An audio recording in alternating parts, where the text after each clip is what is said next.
We're going to start today talking about, so I think when everybody was at Keynote, heard from Frank, what amazing things we are doing with ML. And one thing he mentioned that with ML strategy, it requires a deep foundation in data cloud.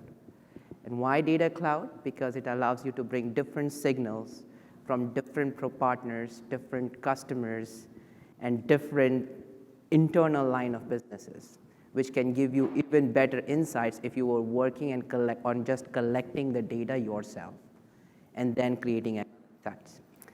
But I think we need to go one level deeper and think about data cloud, which is built on top of sharing. How do we operationalize that sharing when you're getting the data into your ecosystem? Because it has to be reliable, and that's what we're going to talk about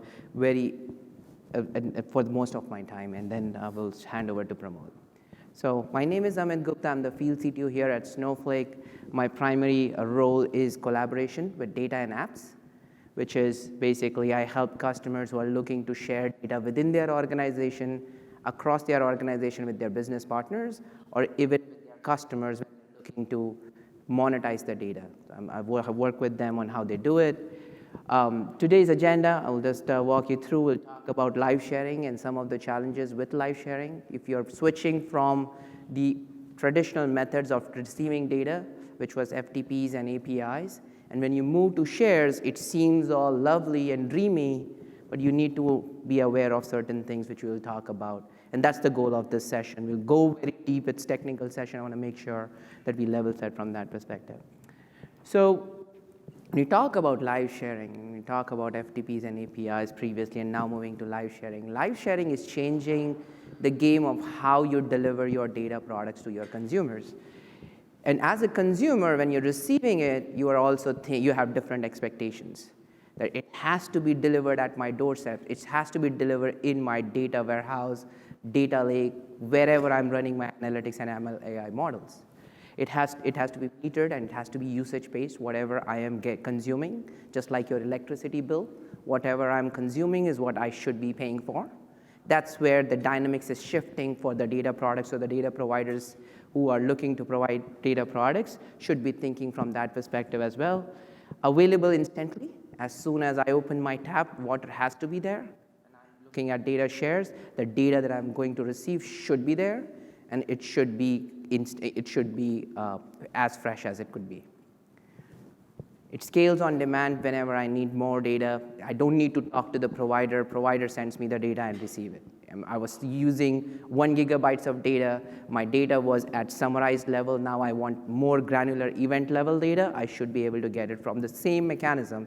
There shouldn't be need to build newer pipes, bigger pipes. It should be available and scalable on demand. But I think we also want it to be always available. So as a consumer, I'm go to the same metaphor, when I'm opening my tap, there should be water. When I'm plugging my cell phone charger, the electricity should be there. Why do we trust those utility services? Because we trust the providers who are delivering that particular utility. We assume that data provider who's providing us the data by data sharing will be doing the right things. But today we are going to talk about, at least the first half of the session, is what if the provider is not doing how you as a consumer can make sure that you are still safeguarded. Okay? So as you think about live sharing, there are 3 types of changes that could happen as a consumer when you're receiving the data. One is data changes. So as the provider is making changes, there is more data records being generated on their side. There are updates that are happening on the provider side. Those changes you're supposed to see. Same thing if they delete any records, they did some error in the data that was being sent to you, that the data changes will be seen on your side. So this is the type of change you expect from live data sharing, and that's the beauty of it. But I think you also want to know when that change happened and what was changed since I last consumed that data. And that's what we're going to talk about, how you make sure of that. Schema appends, that's another thing. So you have agreed with the provider that this is the schema I want from you. These are the tables, these are the columns. This is basically the structure that I want from you. But they created new schema. They created new object. They added new attribute. How do you know that they added that thing? Does it change my data pipe in any way? That's something you need to be aware of as well. And the biggest one is the schema alter. I think this is the one that consumers who have been consuming from us, from the data providers via data sharing, have discussed that this is the biggest concern of theirs. That when you do a schema alter on the provider side, so if I renamed a schema, I revoked access, I dropped a schema, I dropped a table, I removed the attribute, what happens with all my data pipes that were built on top of the data share are now not working. What do I do about it? So the likelihood of these changes kind of decreases, but also the impact increases as we go from top to bottom. It's very likely if you have someone like Pramod, who has come from Northern Trust, who has very good sharing ops, you may not be facing the last two problems. But if you are working with newer data providers who are new to this game, you may face this, and that's when you want to make sure that you are working with them to your SLAs are up to speed, and also you're putting these controls. So let's talk about these different types of changes and how you can safeguard yourself against it. So first one is data changes when a row changed, when a row was inserted, updated, or deleted. Snowflake has a concept called streams, which you can create on top of the data that has been shared with you. So if you have tables, views that has been shared with you, you can create streams on top of it. There are two steps. One is you have to work with your provider to enable change tracking on their tables/views. So that's step one, that you have to work with the provider. Step two, as a consumer, once the change tracking has been enabled, you can then create streams on top of objects and track these changes. This seems nice, and this is what would safeguard you, but one of the biggest concerns is, what if the provider has not enabled change tracking? How do I know? When I start creating streams and when my business user had asked, hey, I want my change data, where is it? And then I start creating streams and I realize, well, the provider has not enabled change tracking. So what we suggest is, as part of your onboarding of a data provider, or in fact at a data source level, you go through these onboarding checklists. That is one, you check that the objects are enabled for change tracking, if that is very important to you. Check for all the objects. You can do it with show tables/views, and you do it for the data objects, because that's where you want the change tracking to be. You don't care about if the function has changed, etc., because they don't have data. It's just returning the procedural logic. So it's for data objects. When you do show tables/views, you enable streams on data objects, and only then, when you have enabled the streams on data objects, you're like, okay, fine. Mr. Provider, you're good to go. And you may also want to validate the objects that you were expecting is what you have received. So is it the same schema, tables, views, functions that you were expecting? Do they have the same attributes? Do they have, and optionally, you can also check for column data types. And give you a story where one of the providers was giving a consumer a data set which had the data type of date. And that was their cluster key. Basically, it's an index column. And they changed that data, whatever region, to string. Suddenly, the whole performance went down. Now, depending on what data type, what columns it is, you might want to track on that as well. Snowflake has mechanisms to do that, and I'll walk you through that. So optionally, you want to see whether the column data types that you were expecting is what you're receiving, column order, signature, return data types, etc. Whenever possible, and I'm saying whenever possible because this is new concept. Whenever possible, when you're receiving a UDF, which has procedural logic, or procedures in general, make sure the provider is using an app package. It safeguards you from different versions that a procedural logic can go through. If somebody changed something on a provider side, on a procedural logic, it could do different things on your side. So make sure, a native apps framework actually safeguards you from that. So make sure that you are receiving those procedural in a native app. So this is the onboarding checklist you go through with your providers every time you receive a new data source. This will ensure that the data that you're receiving, the quality of the share that you're receiving is what it should be, and will set you up for success.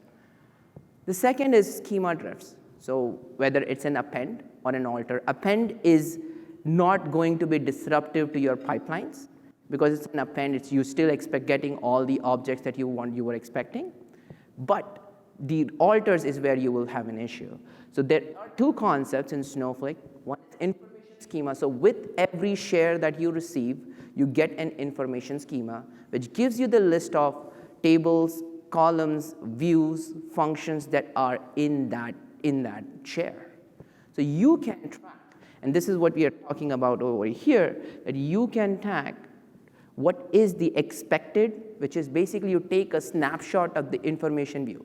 When you have gone through the quality onboarding checklist, you take a snapshot of the information schema, that this is what I expect, and materialize it, put it somewhere. Information schema is very tiny, so don't have to worry about storage from that perspective. So now you have a snapshot, and then you create a view on top of the information schema. Now that is live. So any changes that happen after you have promoted your share to being verified, any changes after that, you could do a diff between expected and received, and you would know what the changes have happened.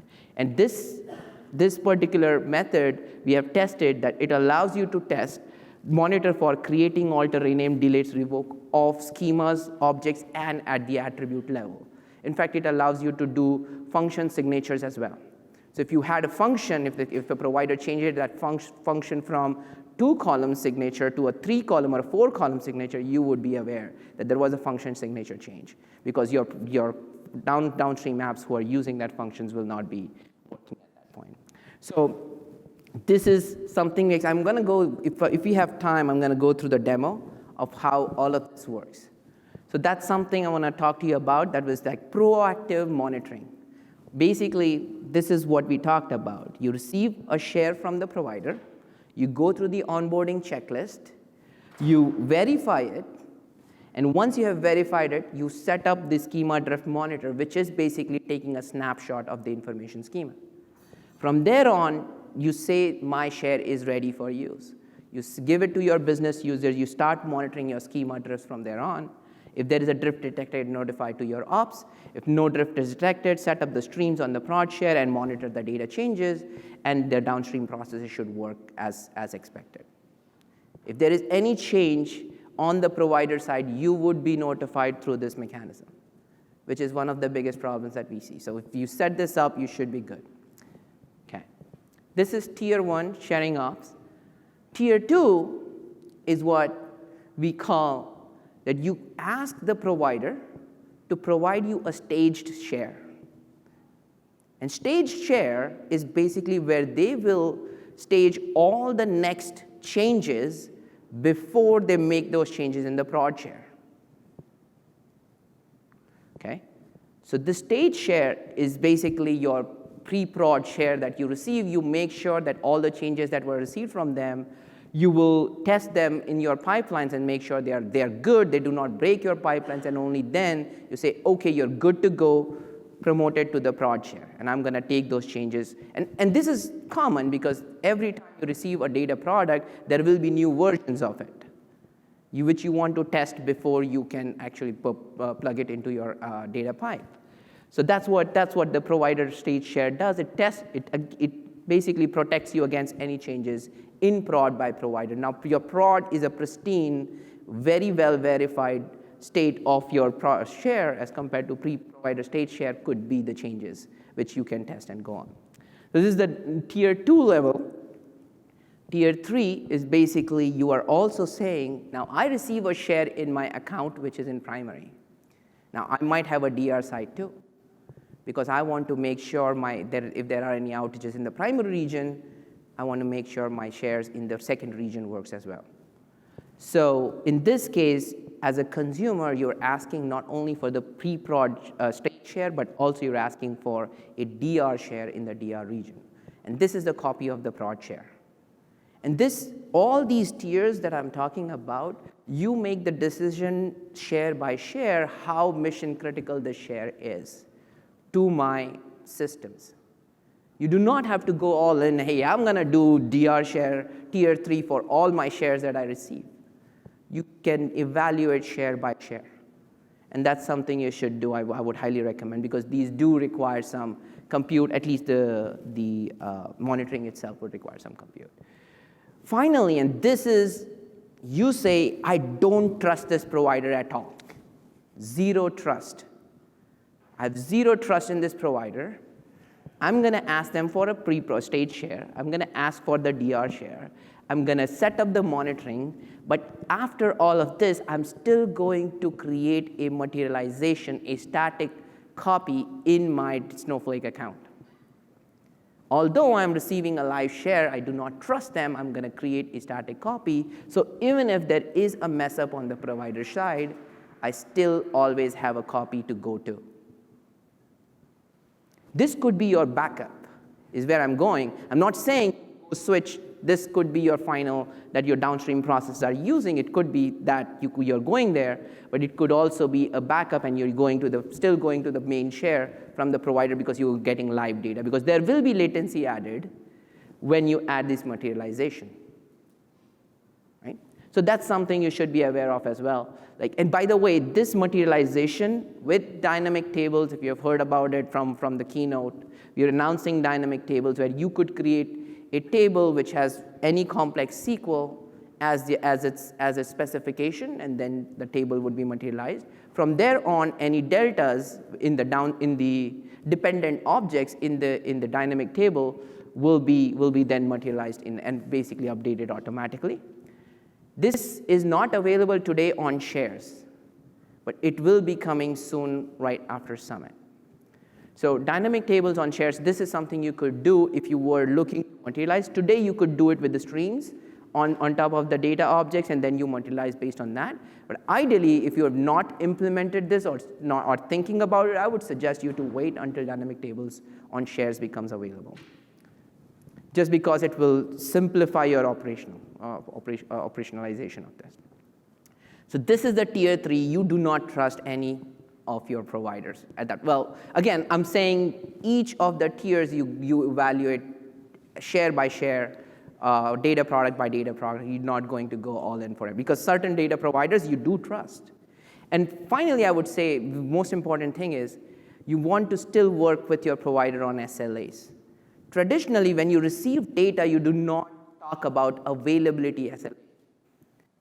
About I need my schema, I need my data, and I want it to be received in certain time frame. You talk about those, but you don't talk about availability SLAs, because you're not thinking about it as a service. You need to start thinking about it as a service, because now this is a service that you're receiving. So again, that's something I wanted to point out as well.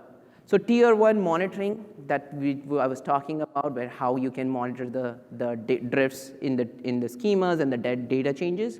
So data changes, there is a template code that we have available on Git. It was created by my fellow FCTO, Gopal. If you have worked with him, great, then you should give him a kudos. But he basically created this utility which will enable, as a consumer, for you to enable streams on top of your shares at scale. It will go in, look at the share, and will just create streams on all of the objects which are in the stream, where it can go ahead and create it. It can be part of your quality check too. You just go ahead, run this code, and it will create the streams. And it's not able to create stream, it will throw error. And that's where you can go to the provider saying, hey, you need to enable the change tracking. You need to make sure that your views are and the objects are basically stream enabled. So that's something you could do. And today I'm gonna, depending on how much time I have, 5 minutes? Okay. Okay, I'm 5 minutes. I'm gonna try to do the demo of the schema drifts.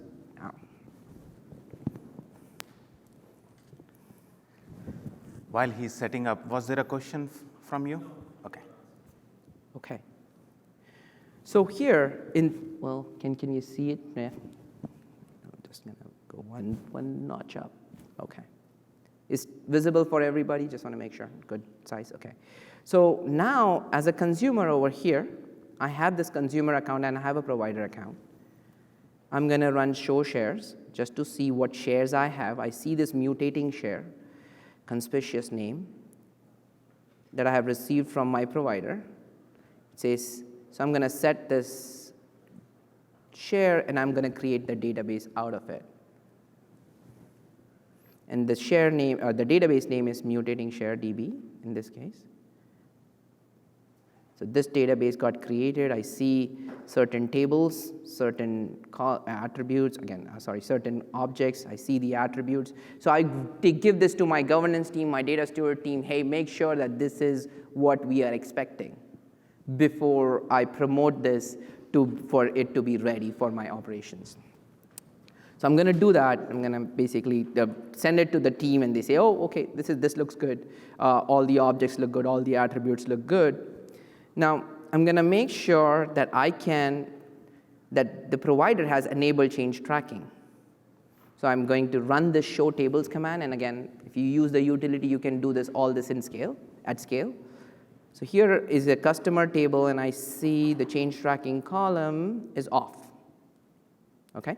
So it's off. So a provider actually did not do the good thing of enabling the change tracking for me. So in my quality check, was able to identify that. I'm going to go ahead and ask him to enable the change tracking. I'm also going to see on the views, on the view as well, and the view as well does not have a change tracking enabled. So I'm going to go ask my provider before I enable this for operations and go ahead and operationalize this. So I'm switching to the provider side. Provider side, OK, I'm going to enable change tracking. I'm going to hit enter. So they are enabling change tracking. In this way, you're also working with them. You're actually pointing them out what the problem is. Sometimes you got to help the provider as well. Like, what is the problem? Just if you point them out, it's much easier to resolve. So in this case, now I should be able to see the change tracking to be on. On my view as well, I'm going to make sure the change tracking is on. Okay, my change tracking is on both, so I should be able to go ahead and create streams on both my customer table and my revenue view table, which is a view basically which I wanted the change tracking to be enabled. I can also do this for all the objects that I have, right? Just for demo purposes, I'm showing you which just on the 2 objects. So I go ahead, create the stream. My quality check is passed. From the object standpoint, from the stream standpoint, everything is passed. So I'm going to go ahead and create that expected object, schema, snapshot of the information schema. OK, so this did not work. I want to make sure. OK, I think I might have to. Oh, just want to make sure there was no database detected. OK, there is an install script. Maybe let me run this quickly. That's a risk we always take with the live demo. With the live demo, right? Yeah. Sometimes these happen. Let's see. So there is an install script. OK.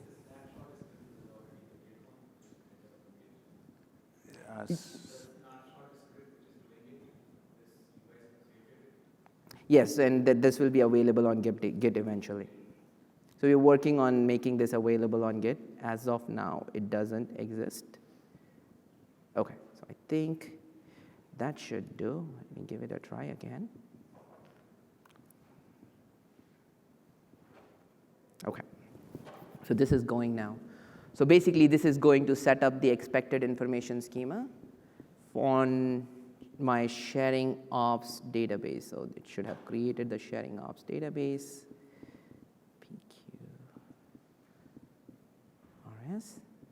It creates a schema for the database or the share that I have mounted. It creates a table which is expected objects, and I should see objects, basically all the columns, the base tables, the schema, etc. All of that is there. And also I have created a view, which is basically, if you look at the definition, it is basically pointing. It's just a regular view pointing to the information schema objects. That's what it's doing behind the scenes, right? So that's what I have done, and I'm going to now start monitoring. And this is a procedure that we have created that will show you whether there is a schema drift or not, which you can apply it to your automation thing. So this says share schema is as expected, so we are good. All systems are green. There is no issues. Now my provider, who is not as nice, is going to do some things. So he's going to append.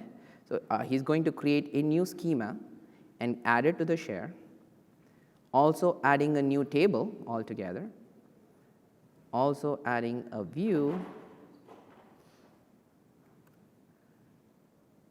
and adding an secure view as well. Oh, sorry, adding a column to the secure view. All right, so with all those changes, I should be seeing, once I run the monitor, I should be seeing those changes have happened. So I see a warning because these are appends. These were all appends. If there was even a single alter, it would show us the alert like, hey, this is outage, we got to do something. But here it shows a warning because these are all appends, and it also shows what are the objects that have been appended. So it shows that there was a shared schema view, there's a new view called customer view, and there is a customer view basically, and there is a revenue view which has added new attribute, there's a nations table which has a new attribute as well, right? So with all that said, so you can detect all of these changes on the fly. Now you go to the provider saying, hey, you did something, you messed it up, fix it. Or you can say, well, these are the right changes, and then you go ahead and run that setup script again. It will re-snapshot the expected objects with the new shares, with the new objects. So that way, you've moved the cursor from old to new in your sharing ops schema. Right? So they fixed the changes. This should be working fine now. I'm going to let it go. In the meanwhile, now they're going to do some alters. So they're going to do alter table and renaming a column. Renaming a column may seem non-disruptive, but it is because my downstream processes are looking for a certain naming convention. So they should have that. They're dropping the column, etc. So I'm going to remove all of that. So I'm going to now. New objects are listed below. Oh, I'm not sure if that one ran or not, but should be able to now see that there should be an outage because we ran the alters to the tables. Some of the alters were happening. Okay, so there is an outage. There is a shared schema was altered, expected objects not received. These are the objects that are not received because those are the objects that was renamed and dropped on the provider. So in this way, you are able to actually monitor what changes are happening on the provider side. So you, as a consumer, are aware, and before the business user starts jumping on and creating a fire drill on your side, you are already aware, being proactive and working towards your shares. Okay, that's my time. I'll pass it on to Pramod. Thank you. That will still be there. No. We continue on this one. All right. Okay. So if the providers are feeling a little beat up, bruised, don't lose hope. We will make sure you have enough tools to keep your consumers happy, and we can talk about all the technical features and all the code. But I would say there is always some story behind anything we do. So I'd like to share a story. We were provider. We had a new client, new Snowflake client, as well as our new client, who was the consumer for us. And there was a little bit of a tiff. They escalated to their management. We are not keeping our side of bargain. We escalated to our management. What are they talking about? We don't know. Net is ultimately we all got together and we discussed how can we address this situation where we have to keep innovating, changing to meet our client's need, but the client cannot have an outage in their production every time we roll out a new feature for them.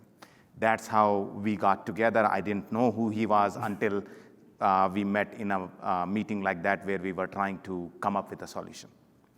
So as a provider, what can we do? First thing, consumers are our friends. Don't treat them as as your competition or your enemies. We have to work with them. They are, of course, consuming what you're producing. And if only I can figure out how to move this one. Yeah. All right. So we were new to Snowflake. We are still fairly new, in our opinion. We knew a lot about database. We knew how to upgrade database. Show of hand. Who likes to do create or replace all the time? Okay, that's a convenient tool, but it comes with some cost, and we will talk about it in a little bit. So as we are making changes on our side, we need to have the freedom to release those changes, and we learned the hard way how some of those changes were having downstream impact, even when we thought we are doing everything right. We are not making a breaking change, and if there is a breaking change, we are making it the right way. Still, there were some unintended downstream impact, and that's what we're going to get to. The whole presentation is successful if you get one thing out of this, is tables, views, you knew from before Snowflake how to do them right. Share is a new concept. We didn't know how to do it right, and we figured it out, and we think it will be useful for you if you're going to be starting to share information to other consumers. So we do a lot of sharing within our company, outside of the company. I'm going to skip through that and get to the key point I'm trying to get to. So I'm going to go a little fast. Some of the practices we learned: if you are sharing externally, please do not have RLS as an afterthought. Has to be baked in before you even started implementing your sharing.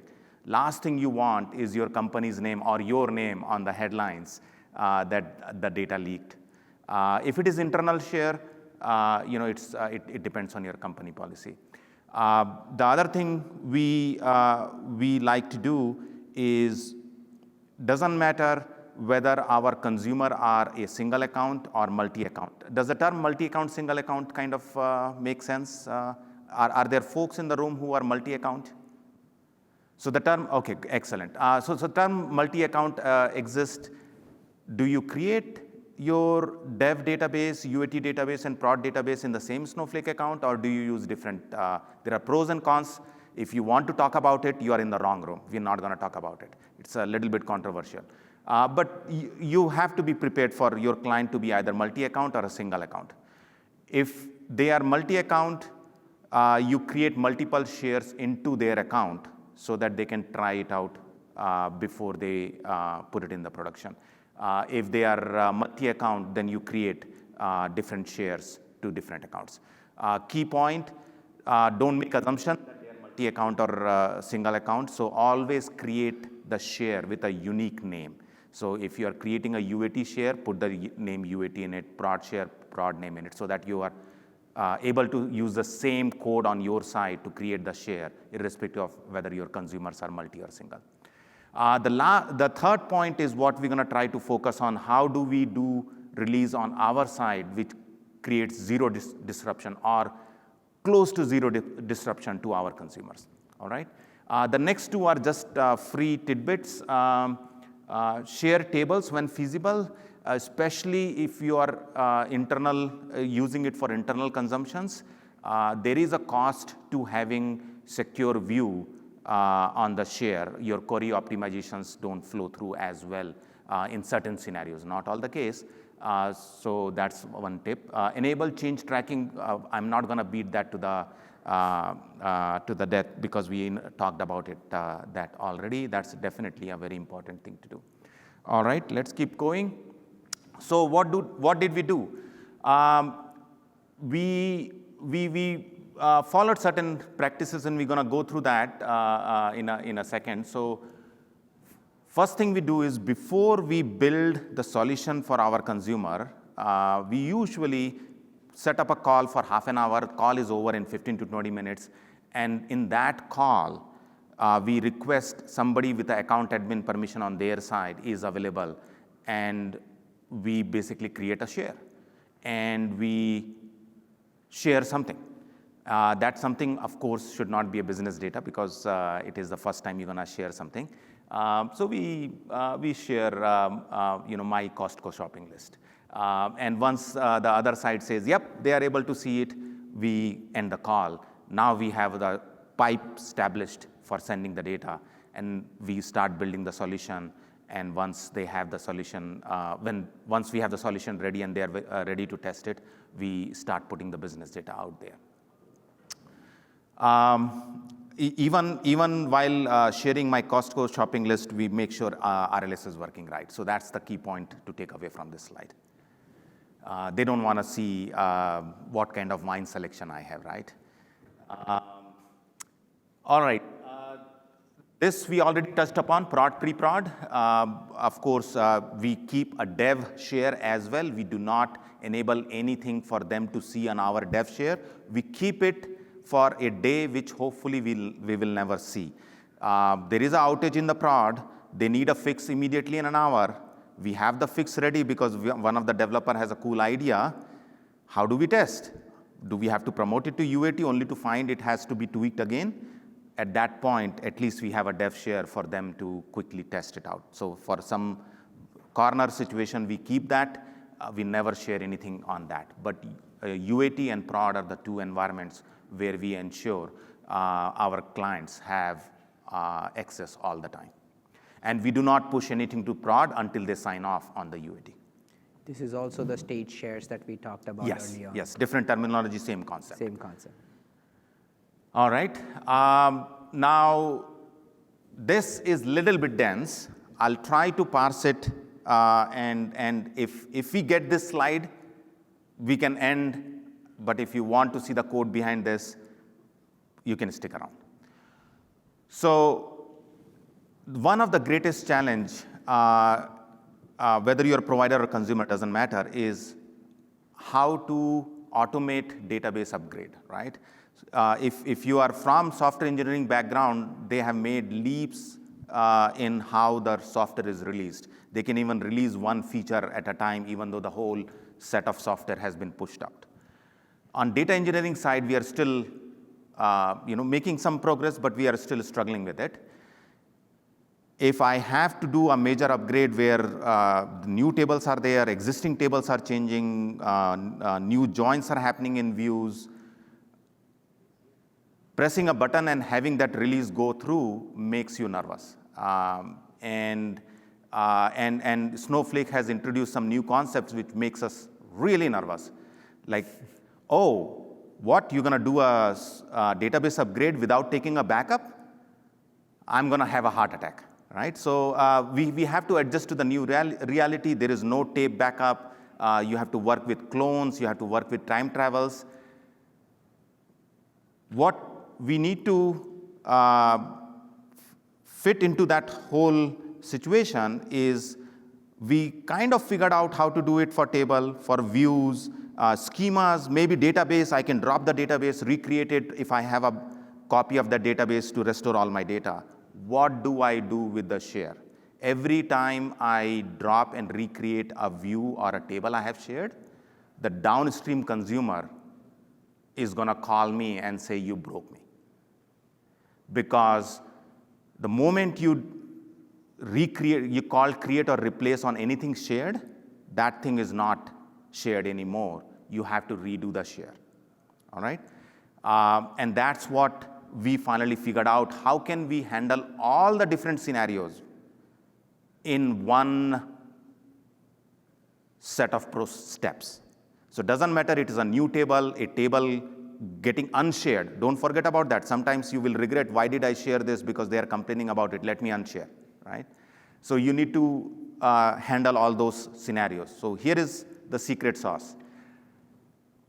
When we are deploying any changes to our database, the provider database, we deploy those changes. We create the data share. Of course, this might be the first time we are deploying this database. We don't distinguish first deployment versus upgrade. So create the data share if it doesn't exist. So this is one place you do not want create or replace on the share. If there are other places you have figured out, let us know. That's the one place where we never do create or replace. We do create if not exist, all right? Unshare all the shared database object. How do you do that? There are commands. I'm not going to get into that verbally, but you can do show command and you can write a procedure around it by looking at it. And then you unshare everything. Once you have unshared everything currently shared, then you start sharing from scratch everything you need to share. That effectively is as close to create or replace on a share you can get to. So that's the main takeaway from my section of this presentation. Of course, you have to add account identifiers to data share. Why? Because you don't want to make assumption that in this release, you added one more consumer. That's a harmless operation. If you add an account you have already added to the share, it doesn't blow up, it doesn't fail, it will just quietly succeed. But if there is a new setting you need to make, a new account you want to share, you definitely need to do that here. All right? Of course, you still notify the consumer as a good partner with them. So let's see what else is left. There is a little bit of a code here to do what we just covered. If some of those make sense to you, fantastic. If they don't, that's okay. Take a picture and you can go to their fantastic documentation, and it will immediately make sense what's going on behind here. All we are trying to do is, did we tell we fired our DBA? I'm sorry if there is a DBA here. So we don't use DBA. We use DEVOPS. So we code all of this and let it rip. If something broke, we fix the code. We don't go change the object in the database. In fact, some of the permissions to do these things we don't even keep. We keep separation of duty. So as a developer, we don't have some of these directly available. The code runs with a higher privilege. All right, so these are some of the scenarios which we have encountered, and that simplistic algorithm of unsharing everything and resharing everything has been tested against this. The last one is bolded because depending on what you found the substitute for your heart attack, tape backup. Some folks do clone, some do rename. We do both depending on the situation. If you do the database cloning, so let's say you have a database ABC and you cloned it as ABC_clone, your share stays with your database, not a problem. But if you chose to do renaming as your backup mechanism and you rename ABC database to ABC_backup, the share went with the database. And at that point, if you drop that share, what happens? Your consumer gets really unhappy. But the step we talked about, unshare everything and reshare from the new database all over, takes care of that. Cool? All right. That should be it. Thank you very much. You guys were really good listeners.